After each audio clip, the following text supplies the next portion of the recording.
Hello aspirants, welcome to unlock GS academy. चलिए start करते हैं सितंबर मंथ का 4th सेशन, जिसमें हम न्यूज़पेपर के एग्ज़ाम ओरिएंटेड इंपॉर्टेंट न्यूज़ को मल्टीपल चॉइस क्वेश्चन के थ्रू कवर करते हैं। तो चलिए देख लेते हैं आज कौन से टॉपिक हम कवर करने वाले हैं। प्रीवियस 23 टॉपिक्स हम प्रीवियस सेशन में कवर कर चुके हैं, जिसका लिंक आपको डिस्क्रिप्शन में मिल जाएगा। आज हम चर्चा करेंगे इंडियन नेवी न्यू इंसाइन के बारे में, देन हम देखेंगे आईएलओ रिपोर्ट के बारे में, देन हम सीपी ग्राम सिस्टम के बारे में भी चर्चा करेंगे, देन हम स्पार्क प्रोग्राम के बारे में देखेंगे, एक स्पीसीज़ के बारे में देखेंगे, सी कुकुम्बर स्पीसीज़, एक मैप बेस्ड क्वेश्चन डिस्कस करेंगे जिसमें हम मेडिटेरियन सी को देखेंगे, और एक ऑर्गेनाइजेशन बेस्ड क्वेश्चन देखेंगे जिसमें हम यूनाइटेड नेशन एनवायरनमेंट प्रोग्राम के बारे में देखेंगे। ये क्वेश्चन स्टार्ट करने से पहले लास्ट सेशन में हमसे एक मिस्टेक हुई, जिसमें हमने 23 क्वेश्चन डिस्कस किया था G20 के बारे में। इसमें ये कहा गया है कि फर्स्ट स्टेटमेंट में फर्स्ट समिट ऑर्गेनाइज की गई थी वाशिंगटन डीसी में। तो ये स्टेटमेंट हमने रॉन्ग माना था, लेकिन ये पार्शियली रूप से अगर देखा जाए तो ये स्टेटमेंट सही हो जाता है। इसके बारे में क्लियर कर लेते हैं। जब 1999 में जब G20 स्टार्ट हुआ after the Asia financial crisis, तब इसकी जो फर्स्ट समिट आयोजित की गई थी वह बर्लिन जर्मनी में की गई थी। लेकिन जब वैश्विक मंदी के बाद जब से इसकी बैठक लगातार हर वर्ष होती आ रही है औपचारिक रूप से, तब इसकी जो फर्स्ट समिट आयोजित की गई थी 2008 में वाशिंगटन डीसी में आयोजित की गई थी, और उसी के परिणाम स्वरूप 17 समिट 2022 में बाली में होने वाली है। इसके अलावा 18 समिट भारत लीड करेगा। इसके अलावा G20 की कुछ कंट्रीज़ को भी एक बार रिवाइज कर लेते हैं। नॉर्थ अमेरिका से 3 कंट्री हैं, जिसमें आपका Canada, USA, Mexico. South America से 2 कंट्री हैं, जिसमें आपका ब्राज़ील एंड अर्जेंटीना। अफ्रीका से केवल 1 कंट्री है, साउथ अफ्रीका। यूरोप से आपकी 4 कंट्री हैं, जिसमें आपका UK, France, Germany, Italy. Then Asia से 8 कंट्री आती हैं, जिसमें आपका Saudi Arab, Turkey, Russia, China, India, Japan and South Korea and Indonesia शामिल हैं। साथ ही साथ इसमें ऑस्ट्रेलिया भी शामिल है और यूरोपियन यूनियन भी इसके अंतर्गत आता है। चलिए देख लेते हैं आज के क्वेश्चंस को। ये क्वेश्चन है इंडिया के नए नेवी इंसाइन के बारे में। इसमें फर्स्ट स्टेटमेंट दिया गया है कि ये एक प्रयास करता है अपने कॉलोनियल पास्ट को छोड़ने का और अपनी हिस्ट्री से संबंधित हेरिटेज पर गर्व करने का। इसके अलावा सेकंड स्टेटमेंट में कहा गया है कि जो सेंट गॉड से संबंधित रेड क्रॉस था, इसको इस इंसाइन से हटा दिया गया है। इसके अलावा जो ये इसके अंतर्गत जो ब्लू कलर का ऑक्टागोनल शेप बनाया गया है, वह हमारी नेवी की ब्लू वाटर क्षमता को निर्देशित करता है। तो इसमें आपको करेक्ट स्टेटमेंट फाइंड आउट करना है। देख लेते हैं इसका आंसर। इसके जो तीनों स्टेटमेंट हैं वह सही है। इसके बारे में और अन्य फैक्ट देखते हैं। इसने जैसे कि रिमूव किया है रेड क्रॉस को, जो कि ब्रिटेन पैटर्न्स का एक प्रतीक था। इसके अंतर्गत 2 मेन कॉन्स्टिट्यूट हैं। ये नेवी का न्यू एनसाइन है, जिसके अंतर्गत 2 मेन कॉन्स्टिट्यूट हैं। इसके जो अपर लेफ्ट पर आपको देखने को मिल रहा होगा, ये इंडियन फ्लैग है, और साथ ही साथ जो फ्लाई साइड में देखने को मिल रहा है ये ऑक्टागोनल शेप है। इसका जो ऑक्टागोनल शेप का जो ब्लू कलर है, वह हमारी इंडियन नेवी की ब्लू वाटर कैपेबिलिटी को निर्देशित करता है। साथ ही साथ इसमें जो ट्विन लाइन जो बनाई गई हैं वह इंस्पायर हैं छत्रपति शिवाजी महाराज के सील से। इसके अलावा इसके बारे में कुछ मैरीटाइम हिस्ट्री के बारे में देख लेते हैं। मैरीटाइम हिस्ट्री का फर्स्ट रेफरेंस जो मिला था वह ऋग्वेदा में मिला था। साथ ही साथ जो शिप फैसिलिटी है, वर्ल्ड की पहली शिप फैसिलिटी जो देखने को मिलती है 2400 BC, जो कि हड़प्पा सभ्यता से संबंधित है, जो गुजरात में लोथल में देखने को मिलती है, जहाँ पर एक ड्राई डॉक हमको देखने को मिलता है। इसी तरीके के रेफरेंस नंदास के समय, मौर्यास के समय, सातवांश के समय एंड गुप्ता डायनेस्टी के समय देखने को मिलते हैं। साथ ही साथ जो सदर्न डायनेस्टी थी, चोल, चेर, पांड्या एंड साथ ही साथ विजयनगर एम्पायर में भी इसी तरीके का हमें देखने को मिलता है, रेफरेंस देखने को मिलता है। साथ ही साथ जो छत्रपति शिवाजी के समय इन्होंने फर्स्ट नेवल जो यूरोपियन नेवल फोर्स के रेजिस्टेंस के करने के लिए एक क्रेडिबल नेवल फ्लीट को रेज किया था। ये था न्यू नेवल इंसाइन के बारे में। चलिए देख लेते हैं नेक्स्ट क्वेश्चन। नेक्स्ट क्वेश्चन एक रिपोर्ट बेस्ड क्वेश्चन है, जिसमें बताया गया है कि world social protection report 2022 regional companion report for Asia and Pacific किसके द्वारा रिलीज़ की गई है। तो इसमें 4 आपके सामने ऑप्शन है, इसमें आपको बताना है। चलिए देख लेते हैं इसका आंसर। इसका आंसर है इंटरनेशनल लेबर ऑर्गेनाइजेशन। इसके अलावा इसके अंतर्गत कुछ की हाइलाइट्स देख लेते हैं।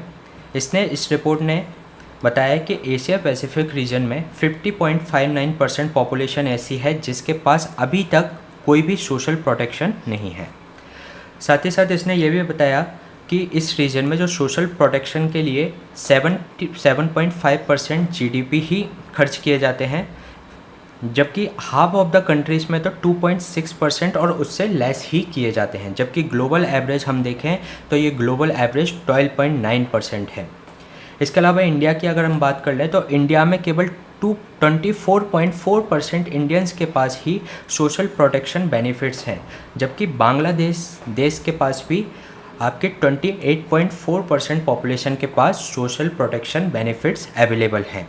इसके अलावा इंडिया की जो सोशल सिक्योरिटी बेनिफिट्स में जीडीपी के 5% से भी वह पर कैपिटा स्पेंड करता है। साथ ही साथ रिपोर्ट ने यह भी अर्ज किया कि सोशल प्रोटेक्शन एक बेहतर रोल प्ले कर सकते हैं डेवलपमेंट के लिए। इसके अलावा इसमें जो भारत में जो सोशल प्रोटेक्शन से संबंधित जो स्टेप्स लिए गए हैं उसके बारे में देख लेते हैं।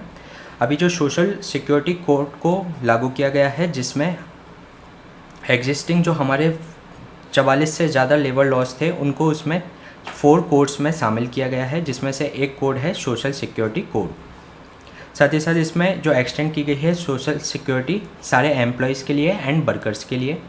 इसके अलावा जो प्रधानमंत्री श्रम योगी मानधन स्कीम चल रही है, जिसमें ओल्ड एज के प्रोटेक्शन के लिए, साथ ही साथ सोशल सिक्योरिटी अनऑर्गेनाइज्ड वर्कर्स के लिए। मनरेगा स्कीम है जिसमें एक फाइनेंशियल ईयर में अनऑर्गेनाइज्ड लेबर को 100 डेज़ का एम्प्लॉयमेंट दिया जाता है। इस तरीके की सोशल प्रोटेक्शन स्कीम भारत में चल रही हैं। इसके बाद हम इसमें ILO के बारे में जान लेते हैं। ILO इस्टेब्लिश हुआ था 1 अप्रैल 1999 में। इसके अलावा इसका जो हेडक्वार्टर इस्टेब्लिश है वह है जिनेवा में। जिनेवा में इसका हेडक्वार्टर स्थित है। इसके बारे में एक इम्पोर्टेंट फैक्ट है कि ये फर्स्ट एंड मतलब ओल्डेस्ट बॉडी स्पेशलाइज्ड एजेंसी है किसकी, UN की। साथ ही साथ ये सोशल एंड इकोनॉमिक जस्टिस स्थापित करती है by the help of international law के थ्रू, इंटरनेशनल लेबर लॉ के थ्रू। इसमें 187 मेंबर हैं, जिसमें से 186 UN के मेंबर हैं, जबकि एक कुक आइलैंड जो UN का मेंबर नहीं है। साथ ही साथ इसको 1969 में नोबेल पीस प्राइज़ भी दिया गया था। ये था ILO की रिपोर्ट के बारे में। तो चलिए देख लेते हैं नेक्स्ट क्वेश्चन। नेक्स्ट क्वेश्चन है CP ग्राम सिस्टम के बारे में, जिसका फुल फॉर्म है centralised public grievances redress and monitoring system. इसके बारे में फर्स्ट स्टेटमेंट है कि CP ग्राम ऑनलाइन प्लेटफॉर्म है जिसको नेशनल इंफॉर्मेटिक्स सेंटर के द्वारा डेवलप किया गया है। इसके अलावा सेकंड स्टेटमेंट है कि सिंगल पोर्टल है सारी मिनिस्ट्रीज़ को, government of India and state को कनेक्ट करने के लिए। साथ ही साथ इसको लॉन्च किया गया है ministry of electronics and information technology के द्वारा। तो इसके बारे में आपको करेक्ट स्टेटमेंट फाइंड आउट करना है।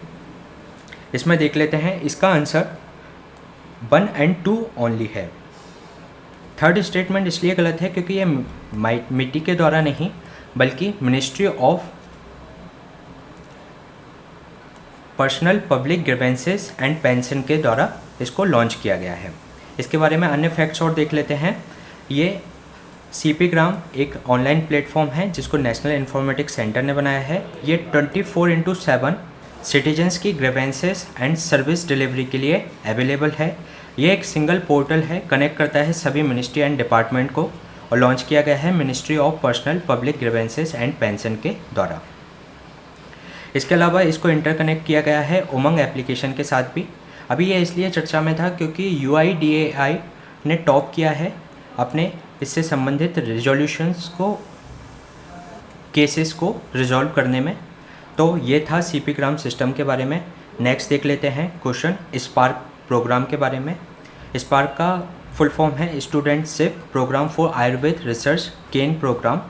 इसके बारे में फर्स्ट स्टेटमेंट है, ये इसका उद्देश्य है सपोर्ट करना research idea young graduate student के। साथ ही साथ central council for research in Ayurveda science offer करती है fellowship for young under graduates को। थर्ड स्टेटमेंट में कहा गया है कि CCRAS एपेक्स बॉडी है under the ministry of health and family वेयर के। तो इसमें आपको इनकरेक्ट स्टेटमेंट फाइंड आउट करना है। तो देख लेते हैं इसका आंसर। इसमें फर्स्ट एंड सेकंड राइट हैं, लेकिन जो थर्ड स्टेटमेंट है वह रॉन्ग है। तो इसका आंसर हो जाएगा सी। ये एपेक्स बॉडी है ministry of health and family welfare के अंतर्गत नहीं, बल्कि मिनिस्ट्री ऑफ आयुष के अंतर्गत ये एक एपेक्स बॉडी है। चलिए जान लेते हैं इसके बारे में अन्य फैक्ट। ये अंडर ग्रेजुएट्स को रिसर्च आइडिया को सपोर्ट करने के लिए ये प्रोग्राम है। साथ ही साथ जो central council for research in Ayurveda science है ऑफर करती है fellowship programme for under graduates students के लिए। एंड किसके लिए? पूरे देश के अंतर्गत आयुर्वेदिक कॉलेज में। साथ ही साथ जो CCRAS है वो एपेक्स बॉडी है under the ministry of Ayush के अंतर्गत, जो कि पूरे देश में कोऑर्डिनेट करता है, फॉर्मुलेट करता है एंड प्रमोट करता है research in Ayurveda on scientific line पर। देख लेते हैं नेक्स्ट क्वेश्चन। नेक्स्ट क्वेश्चन एक स्पीसीज बेस्ड क्वेश्चन है, जिसमें सी कुकुम्बर के बारे में 3 स्टेटमेंट दिए गए हैं। फर्स्ट स्टेटमेंट में कहा गया है कि सी कुकुम्बर एक सॉफ्ट बॉडीड इन्वर्टिब्रेट है, जो कि लार्जर एनिमल ग्रुप इकाइनोड्रम का पार्ट है। सेकंड स्टेटमेंट में कहा गया है कि यह फाउंड होता है ट्रॉपिकल ओशन में केवल। थर्ड में कहा गया है कि इंडिया के अंतर्गत इसको प्रोटेक्शन दिया गया है under the wild protection act 1972 के अंतर्गत शेड्यूल 1 में। तो इसमें आपको करेक्ट स्टेटमेंट फाइंड आउट करना है। इसमें देख लेते हैं इसका सही आंसर। इसमें जो बी आंसर है, first and third option, third statement सही है, जबकि जो सेकंड है ऑप्शन है वह रॉन्ग है, क्योंकि ये ट्रॉपिकल ओशन के साथ साथ टेम्परेट ओशन में भी ये आपको देखने को मिल जाता है। चलिए जान लेते हैं इसके बारे में अन्य फैक्ट। सी कुकुम्बर एक सॉफ्ट बॉडीड है, इनवर्टिब्रेट है, जो कि आपके लार्जर एनिमल ग्रुप इकाइनोड्रम का ये पार्ट है। साथ ही साथ ये ट्रॉपिकल के साथ साथ टेम्परेट ओशन में भी पाया जाता है। ये ऊपर इंटर टाइडल वाटर के साथ साथ ये डीपर वाटर में भी देखने को मिल जाता है। इसे हार्वेस्ट किया जाता है किसके लिए? मेडिसिनरी पर्पस के लिए, डाइटरी सप्लीमेंट्स के लिए, साथ ही साथ कुछ product, beauty products, shampoo and toothpaste आदि के लिए। इसके अलावा इंडिया में इसको शेड्यूल 1 के अंतर्गत प्रोटेक्शन दिया गया है under the wild life protection act 1972 में। IUCN रेड लिस्ट में इसकी स्थिति देखें तो ये 3 टाइप के हैं: brown sea cucumber, black spotted sea cucumber, blue sea cucumber. Brown sea cucumber का स्टेटस है endangered, black spot sea cucumber का स्टेटस है लीस्ट कंसर्न और ब्लू सी कुकुम्बर का स्टेटस है डेटा डेफिशिएंट। इसके अलावा लक्षद्वीप आइलैंड एडमिनिस्ट्रेशन ने इसके लिए वर्ल्ड का फर्स्ट कंजर्वेशन एरिया निर्धारित किया है लक्षद्वीप पर, जो कि है 239 स्क्वायर किलोमीटर। इसमें जो बात की गई है वाइल्ड लाइफ प्रोटेक्शन एक्ट 1972 के बारे में, तो इसके बारे में डिटेल में देख लेते हैं। इसमें वाइल्ड लाइफ प्रोटेक्शन एक्ट 1972 में 6 शेड्यूल दी गई हैं, जिसमें शेड्यूल 1 में इंडेंजर्ड स्पीसीज़ हैं जिनको रिग्रेस प्रोटेक्शन की आवश्यकता है और इनके पोचिंग, किलिंग और ट्रेडिंग से संबंधित प्रोटेक्शन इनको प्रोवाइड किया गया है। साथ ही साथ इनका अगर लॉ वायलेट करते हैं तो इसके खिलाफ लोगों को हायर पेनल्टी चुकानी पड़ती है। साथ ही साथ इसको केवल एक कंडीशन में ही इनका हंटिंग को किया जा सकता है, वह है ह्यूमन लाइफ को अगर कोई थ्रेट है। साथ ही साथ इस तरीके की कोई डिसीज़ उनको हो गई है जो कि रिकवरी उसकी नहीं की जा सकती। इसके अलावा पूरी तरीके से उनका हंटिंग पूरी तरीके से प्रोहिबिटेड होती है। शेड्यूल 2 में भी इसी तरीके का प्रोटेक्शन है, हाई प्रोटेक्शन है और साथ ही साथ पेनल्टी है, लेकिन जो फर्स्ट में जो पेनल्टी है शेड्यूल में उससे थोड़ी कम है। शेड्यूल 3 एंड 4 में इसमें वह स्पीसीज आती हैं जो कि इंडेंजर्ड नहीं है, उनको इसमें रखा जाता है। साथ ही साथ इनकी जो पेनल्टी है वह कम होती है शेड्यूल 1 एंड 2 से। शेड्यूल 5 में वे स्पीसीज आती हैं जिनको हम वर्मिन बोलते हैं, जो कि एक स्मॉल वाइल्ड एनिमल जो कि किसी डिसीज़ को कैरी कर रहे हो या प्लांट्स को नुकसान पहुंचा रहे हो या फूड क्रॉप्स को नुकसान पहुंचा रहे हो, तो उनको वर्मिन घोषित कर दिया जाता है और इसके वर्मिन घोषित किए जाने के अंतर्गत उनका हंटिंग किया जा सकता है। शेड्यूल 6 के अंतर्गत इसमें प्लांट स्पीसीज आती हैं जिनका possession, sale and transportation prohibit होता है, और अगर कोई उसको कल्टीवेट करना भी चाहता है तो कॉम्पिटेटिव अथॉरिटी से उसको परमिशन लेनी होती है प्रायर रूप से। तो ये था वाइल्ड लाइफ प्रोटेक्शन एक्ट 1972 के बारे में। देख लेते हैं नेक्स्ट क्वेश्चन। नेक्स्ट क्वेश्चन हमारा एक मैप बेस्ड क्वेश्चन है, जिसमें आज हम मेडिटेरियन सी के बारे में देखेंगे। ये क्वेश्चन 2017 में आया था, जिसमें मेडिटेरियन सी की बॉर्डरिंग कंट्री के बारे में पूछा गया था। इसमें से आपको फाइंड आउट करना है कि इसमें से कौन मेडिटेरियन सी की बॉर्डरिंग कंट्री है। तो आइए देख लेते हैं इसका आंसर। इसका आंसर है 3 और 4। आइए देख लेते हैं मेडिटेरियन सी की बॉर्डरिंग कंट्री के बारे में डिटेल में। देख लेते हैं बॉर्डरिंग कंट्री के बारे में। ये इसमें 3 कॉन्टिनेंट से बॉर्डरिंग कंट्री आती हैं, जिसमें सबसे पहले हम यूरोप में देख लेते हैं। यूरोप में सबसे पहले है अल्बानिया, देन है बोस्निया हर्ज़ेगोविना, ये आपको कैपिटल दिख रही है उसकी साराजेवो। देन ये इसमें क्रोएशिया शामिल है। देन इसमें फ्रांस, देन इसमें ग्रीस, देन इटली इसके अंतर्गत शामिल है, साथ ही साथ माल्टा, देन मोनाको एंड मॉन्टेनिग्रो आपको यहाँ देखने को मिल जाएगा अल्बानिया एंड बोस्निया हर्ज़ेगोविना के बीच में। साथ ही साथ इसमें एक स्लोवानिया देश है, साथ ही इसमें एक स्पेन कंट्री शामिल है। एशिया के कॉन्टिनेंट में अगर हम बात कर लें तो इसमें शामिल हैं इजराइल, जॉर्डन नहीं है इसके अंदर, जॉर्डन अंदर है। इसमें जो लेबनान है, सीरिया है एंड टर्की है।